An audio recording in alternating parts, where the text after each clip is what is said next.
In the world of professional athletics, it is extremely rare for somebody to be an all-star in 2 different sports like Bo Jackson, but esports is a different story.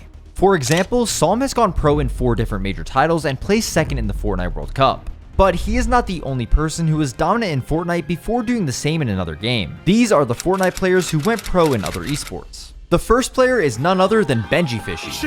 The God Run, the curse broken, another 200 pump, low ground, domination. Pocket for that. Take a look there, Benjyfishy. But I am officially quitting competitive Fortnite to pursue Valorant.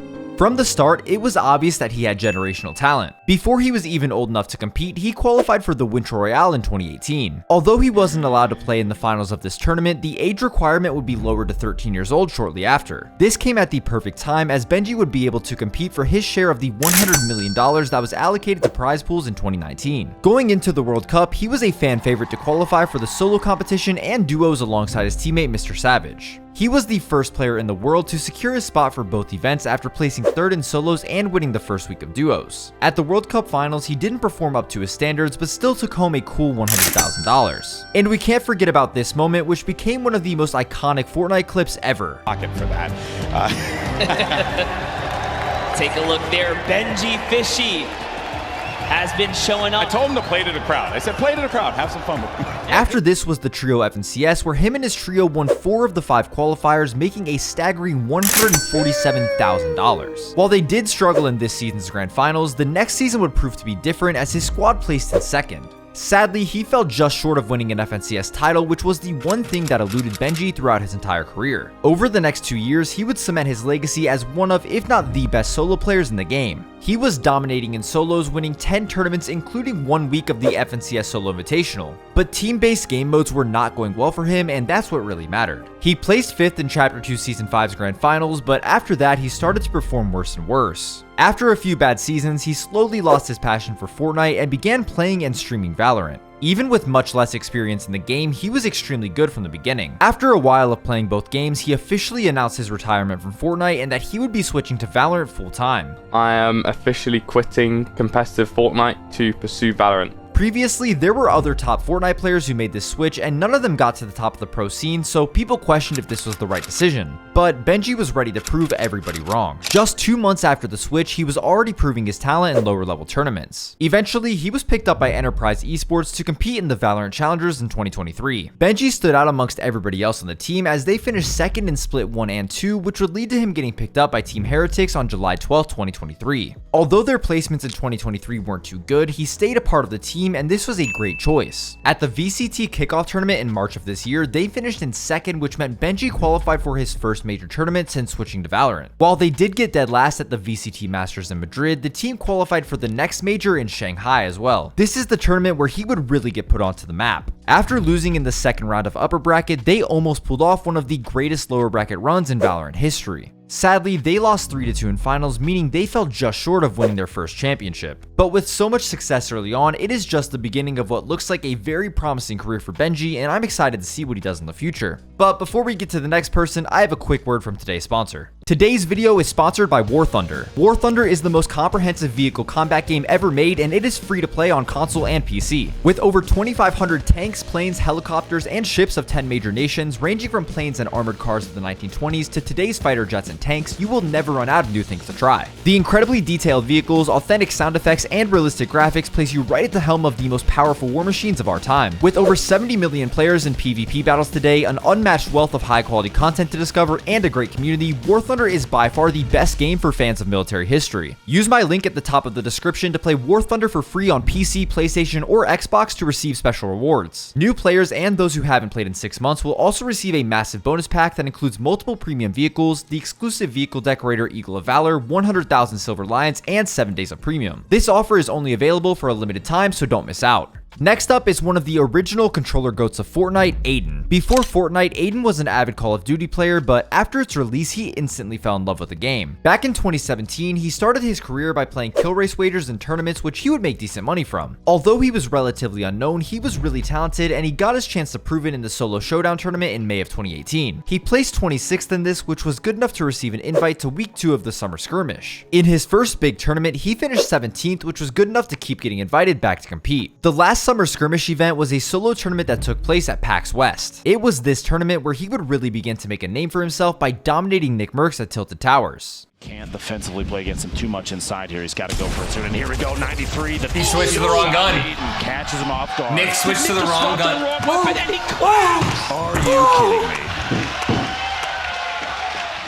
Once this happened, Aydan became a household name in Fortnite as his streams were averaging 15 to 20,000 viewers. Everybody loved him because it was obvious he was a nice kid that came from humble beginnings, so this helped grow his platform a lot. Heading into the World Cup, he surprisingly struggled in the solo qualifiers, not coming close in any of the weeks. Luckily, duos was a different story as him and his duo Sean placed 5th, 2nd, and then 1st, punching their ticket to New York. But in the World Cup finals, they ended in a disappointing 37th place. While he did go on to make 2 of the next 3 FNCS Grand Finals, he was never able to place at the top of these lobbies. As he slowly fell out of love with Fortnite, Call of Duty released their own Battle Royale called Warzone. As somebody who loved Call of Duty and Battle Royale games, this was a dream come true. After a few months of going back and forth between the two games, he fully made the switch to Call of Duty. Eventually, major competitive Warzone tournaments were announced and it was clear the developers of the game were ready to take it seriously as an esport. This led to the professional organizations running their own events where Aydan would consistently win tournaments, making hundreds of thousands of dollars. He was the first player to reach $200,000 and $300,000 in earnings, and with 54 first place finishes, he has the second highest earnings in the game with a total of $430,000. And in last month's Esports World Cup, he finished in 3rd place with this trio, meaning he is still at the top of his game and doesn't plan on stopping anytime soon. On top of his dominance in competitive, his streams are still performing just as good as when he played Fortnite. I know Aydan will continue to be just as dominant in the Warzone scene because he has the passion to do so and is very talented at any game he touches. Another person who is talented at any game they play is ImperialHal. He is arguably the best Battle Royale player of all time. To begin his competitive gaming career, he played H1Z1 and placed well in a few tournaments, which gave him the opportunity to join Cloud9 as a part of their professional roster.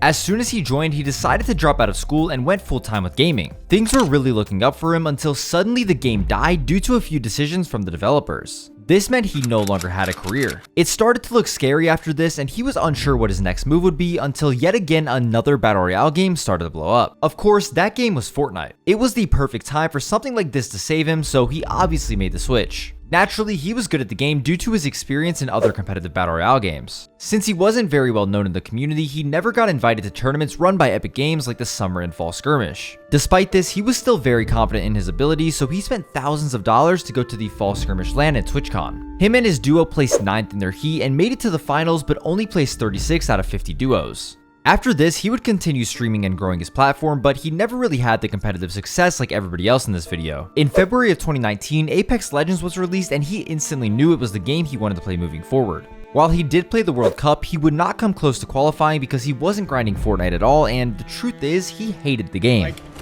My fucking God! I'm so done with this fucking game, man! I'm so done with this fucking game! Like, what are you doing?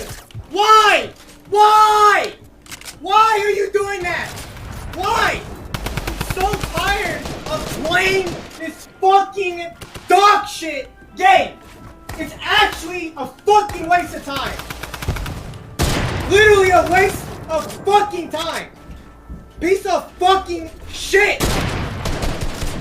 The only reason he ever played it in the first place is because he felt forced to. With the game he loved dying out of nowhere and Fortnite being the biggest game of all time, he had no choice but to hop on the trend. Thankfully, he really enjoyed Apex Legends and the developers were fully supporting the competitive scene. And this is when he finally decided to make the switch. For the first 4 months of Apex tournaments being run, he did not place outside of the top 3 once, but this did not scratch the surface of what he was about to do. To start, him and his team placed first in the X Games Invitational, then he finished first in the Twitch Rivals Apex Showdown, before winning the preseason Invitational where his trio made $105,000. There are honestly too many first place finishes to list as he has won a total of 62 tournaments throughout his 4-year career. Fast forward to today and his performances have still been just as impressive as they were at the start. Last month, him and his team finished second at the Esports World Cup, making $375,000. ImperialHal has made more money than anybody else with $700,000 earned, and he is undoubtedly the best Apex Legends player of all time. With the future of the game looking bright, it seems like he is really just getting started. The last player who went pro in a different game after Fortnite is Jojopyun. Jojopyun was completely unknown until he absolutely blew up overnight from stream sniping Tfue. He got into one of his games and waited until they were the last 2 players remaining and set up a 1v1 build fight. That is when this happened.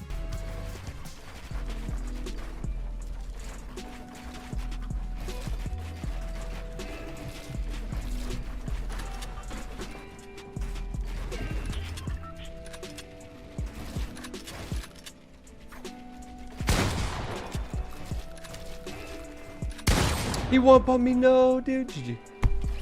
I fucked on my 90s every single time.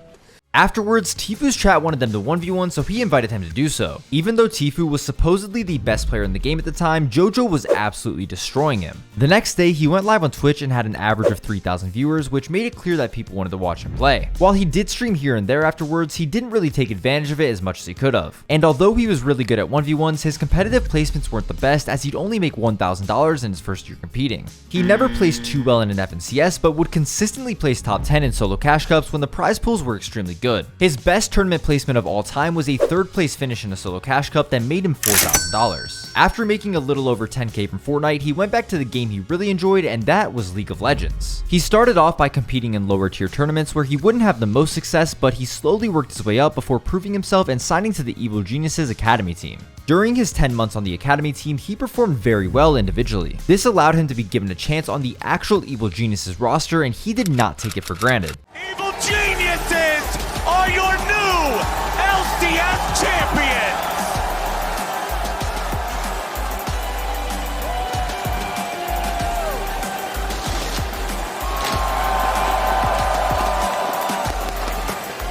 Ever since winning his first major tournament, he has failed to do so a second time, but he has come close. With a recent team change to Cloud9, he is still considered to be one of the best mid laners in the game, and it's only a matter of time until we see him winning once again. I know I didn't talk about Psalm in this video, I get it, he got second at World Cup and went pro in 4 other games, but I could make a video on him alone, so please forgive me. Don't forget to use my link at the top of the description to play War Thunder for free today on PC, PlayStation, and Xbox, and get this exclusive pack that includes multiple premium vehicles, 100,000 Silver Lions, 7 days of premium, and much more. Also, please like and sub.